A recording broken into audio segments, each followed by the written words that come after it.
নমস্কার বন্ধুরা, মনীষা রান্নাঘরে সবাইকে স্বাগত। বন্ধুরা, আজকে আমি করছি লাল লাল ঝরঝরে সুজি।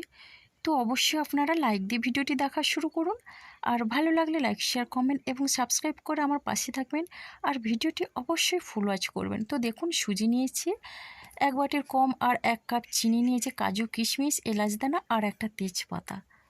তো বন্ধুরা দেখুন, আর এই সুজির জন্য নিয়েছি এখানে দুধ।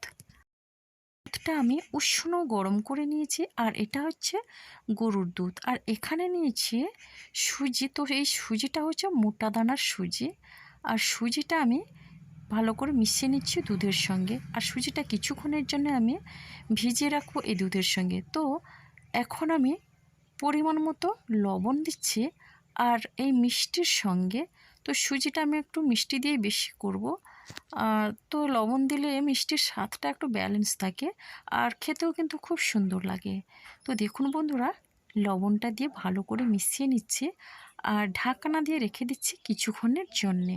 তো আপনারাও চেষ্টা করবেন এইভাবে সুজিটা বানাতে। আর এদিকে গ্যাসে কড়াই বসিয়ে কড়াই গরম করে দিয়ে দিলাম ঘি। তো বন্ধুরা, ঘি দিয়ে ভালো করে আমি গরম করে নিচ্ছি। আর ঘিটাতে এখন দিয়ে দিচ্ছি কাজু আর কিশমিশ। কাজু কিশমিশ হালকা করে ভেজে নেব। হালকা একটু লাল দাগ হয়ে আসলে তবে আমি কাজু কিশমিশটা তুলে নেব। তো বন্ধুরা, আপনারা চাইলে আমন্ড বাদামও দিতে পারেন। তো এখন আমার কাজু কিশমিশটা তুলে নিলাম। আর আপনারা চাইলে কাজু কিশমিশ না ভেজেও সুজিটা করতে পারেন। তো দেখুন বন্ধুরা, আর এখন আমি ওই ঘিয়ের মধ্যে দিয়ে দিচ্ছি 1 কাপ চিনি। তো আমি চিনির ক্যারামেল করে নেব। তো এইভাবে কিন্তু সুজিটা বানালে অসম্ভব সুন্দর লাগবে। আর আপনারা তো সুজি জল দিয়ে করেন, তো দেখবেন আমি কিন্তু সেরকম জল দিয়ে করব না। আর সুজিটা লাল লাল হবে, সুজি না ভেজেই লাল লাল করে নেব। আর সেটা কিভাবে করছি অবশ্যই আপনারা দেখতে থাকুন আর শেষ পর্যন্ত দেখুন, এটাই আমার অনুরোধ রইল।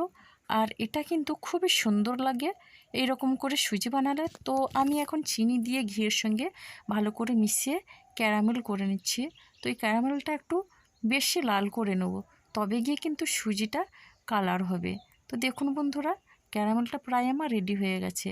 তো এখন দেখুন, 2টো এলাচ দিয়ে দিলাম, আর এলাচের মুখটা ফাটিয়ে নিয়েছি, আর একটা তেজপাতা দিয়ে দিলাম। তেজপাতাটা অবশ্যই আমি ধুয়ে রেখেছিলাম, আর আমি তো যে কোনো রান্নাতে তেজপাতা দিলে তেজপাতা ধুয়েই দিই।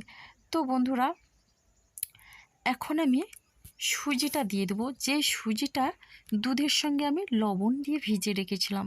তো এখন দেখুন সুজি দিয়ে দিলাম, আর সুজিটা দিতেই দেখুন ক্যারামেলটা যেন উপরের দিকে ভেসে উঠলো। আর এইভাবে কিন্তু সুজিটা দিয়ে বারবার কিন্তু নাড়াতে হবে। আর যেসব বাচ্চারা সুজি খেতে চায় না, এইভাবে যদি একবার সুজি বানিয়ে খাওয়ান, তাহলে তো মুখে লেগেই থাকবে, বারবার এই রকমভাবে সুজি খেতে চাইবে। শুধু বাচ্চা কেন, বড়রাও কিন্তু খুব ভালোই খাবে। তো বন্ধুরা, এই সুজি রেসিপিটা কিন্তু সত্যি অসাধারণ। বাড়িতে যদি কোনো রকমের মিষ্টি খাওয়ার ইচ্ছে হয়, সুজির এইরকম একটা রেসিপি বানিয়ে সবাইকে দিতে পারেন, আর নিজেরাও খেতে পারেন। সত্যি অসম্ভব সুন্দর লাগে সুজির এই রেসিপি। তো দেখুন বন্ধুরা, এইভাবে কিন্তু বারবার আমি কিন্তু নাড়াতেই থাকবো, যাতে কড়াইয়ে লেগে না যায়। তো এইভাবে নাড়াতে নাড়াতে সুজিটা কিন্তু লাল হয়ে যাবে, যেহেতু আমি ক্যারামেল করে রেখেছি। তো দেখুন বন্ধুরা, আপনারাও চেষ্টা করবেন এইভাবে সুজি বানাতে, অসম্ভব একটা স্বাদ পাবেন। আর আপনারা তো সুজির অনেক রকমের রেসিপি খেয়েছেন, তো সুজি দিয়ে অনেক রকমের মিষ্টি তৈরিও করেছেন। তো এই রকমভাবে সুজির হালুয়া যদি করে থাকেন, তাহলে কিন্তু দুর্দান্ত একটা স্বাদ পাবেন। আর আমি তো মাঝে মধ্যে এইরকমই করে থাকি। তো একই রকমভাবে সবসময় সুজির হালুয়া একই রকম প্রসেসে ভালো লাগে না, তো এইভাবে একবার চেষ্টা করতে পারেন। তো বন্ধুরা, আমার যদি এই ভিডিওটি আপনাদের ভালো লেগে থাকে, তাহলে অবশ্যই একটা মিষ্টি কমেন্ট করবেন। আমি কিন্তু আপনাদের একটা মিষ্টি কমেন্টের অপেক্ষায় বসে থাকি, আর কমেন্টগুলোও পড়তে খুব ভালো লাগে। তো বন্ধুরা দেখুন, বারবার এইভাবে নেড়েচেড়ে নিতে, তারপরে দেখুন কালারটা কিন্তু একেবারে পুরোপুরি রেডি হয়ে গেছে। তো এই রকম কালারটা সুজির হালুয়ার জন্য একেবারে ঠিকঠাক। তো দেখুন বন্ধুরা, খুবই ঝরঝরে হয়েছে, আর এই রকম ঝরঝরে সুজি কিন্তু খুবই ভালো লাগে। আর এটা ঠান্ডা হলেই আরও ঝরঝরে হয়ে যাবে।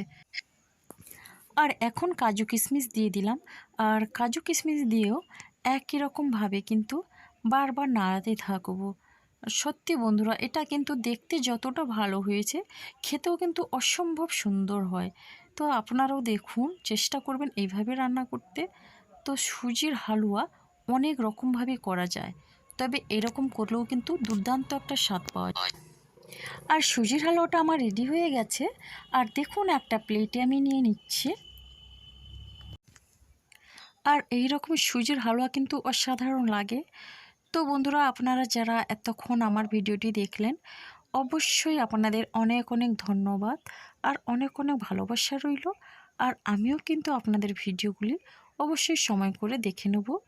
তো বন্ধুরা, আপনারা সুস্থ থাকুন, ভালো থাকুন। আজ এই পর্যন্ত আমার ভিডিওটি।